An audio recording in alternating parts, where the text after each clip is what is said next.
No one lived in Savior Valley anymore. The road that once led into the valley had long since disappeared beneath layers of ice and snow. What used to be a small, quiet settlement was now nothing more than a frozen memory, buried under endless winters and forgotten by time. Only one cabin remained, and inside it lived Evelyn Carter. At 73, she was the last person who chose to stay. The rest had left years ago, chasing warmer places and easier lives. But Evelyn had never followed. This valley, with all its silence and cruelty, was the only place she had ever truly belonged. Winter did not arrive gently in Savior Valley. It took everything. The lake froze into a solid sheet of ice. The trees stood still and lifeless, their branches heavy with snow.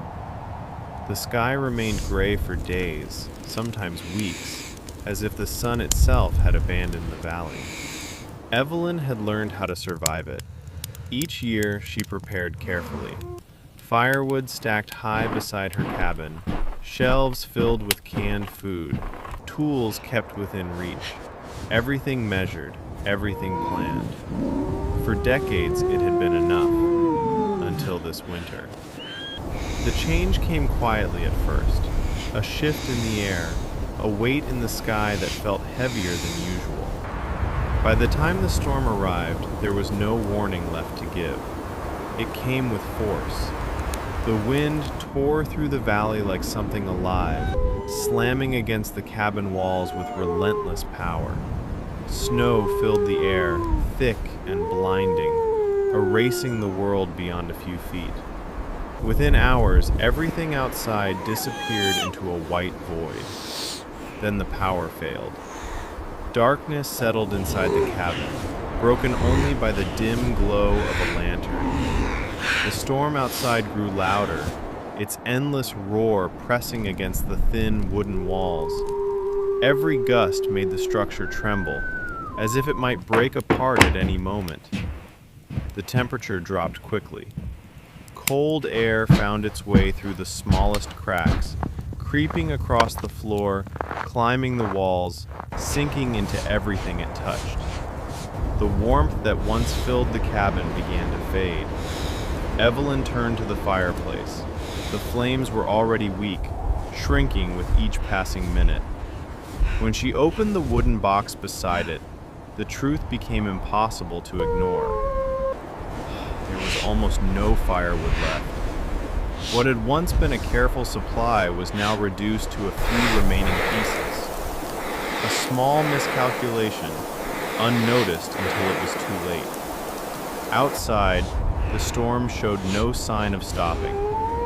Hours passed, and the cold grew stronger. The windows disappeared completely beneath layers of snow, sealing the cabin off from the world.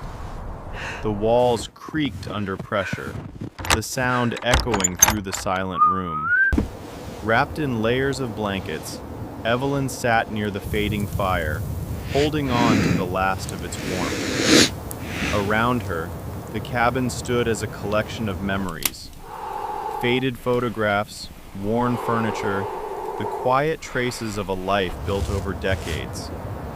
Every corner carried a past that refused to fade, even as the cold threatened to take everything else. The fire cracked softly. Only one log remained. The realization settled slowly, heavy and certain. Without heat, the night would not be survivable. The cold would take over long before morning came. Staying inside meant waiting for the inevitable. Moving meant facing the storm. Beyond the cabin, buried somewhere under the snow, stood an old supply shed. It was the only place where more firewood might still exist. The distance was short. The danger was not. The storm outside had grown into something unforgiving. The wind carried a force that could knock a person off their feet. The snow was deep and uneven, hiding the ground beneath it. But there was no other choice. Layer by layer, Evelyn covered herself against the cold. Thick fabric, worn but reliable, wrapped around her aging body.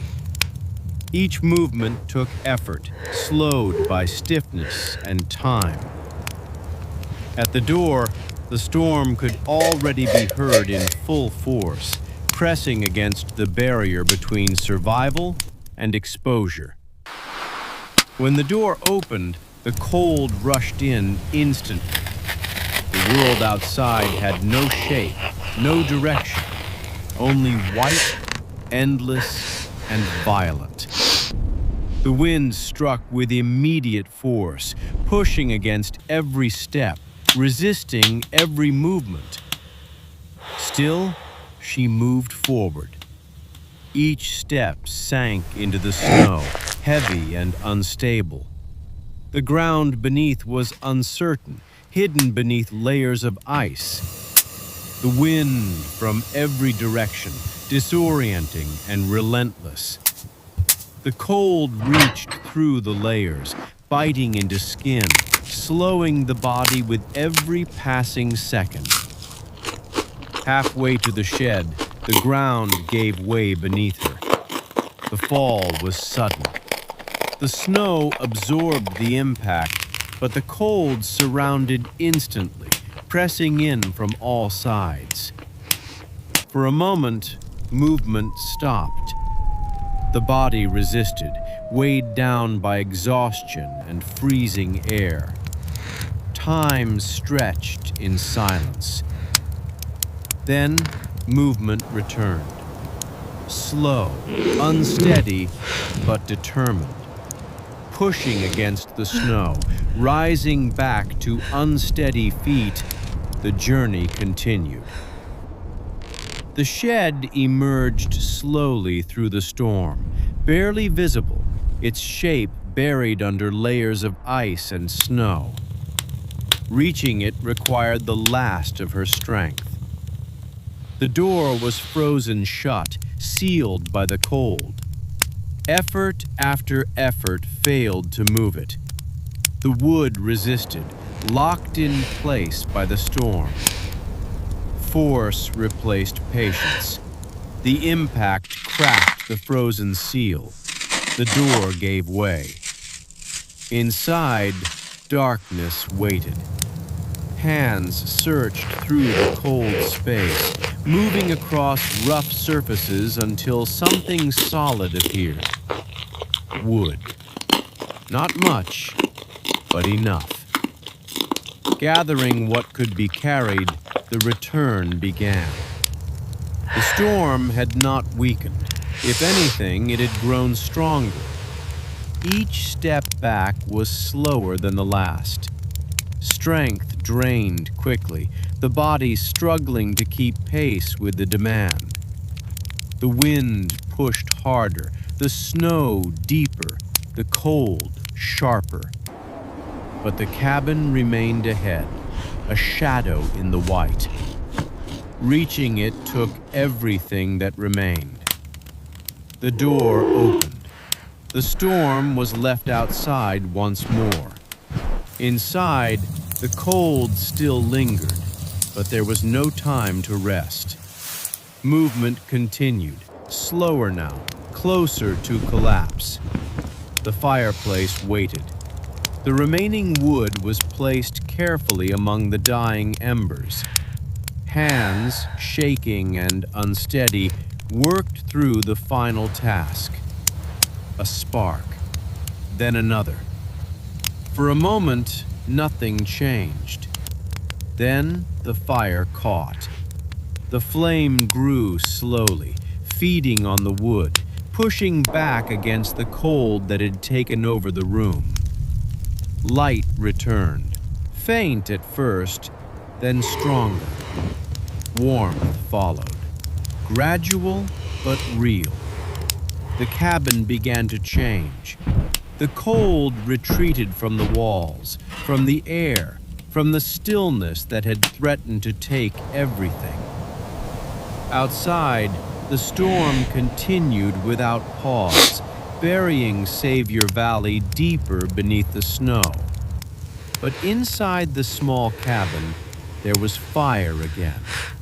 And as long as the fire burned, life remained.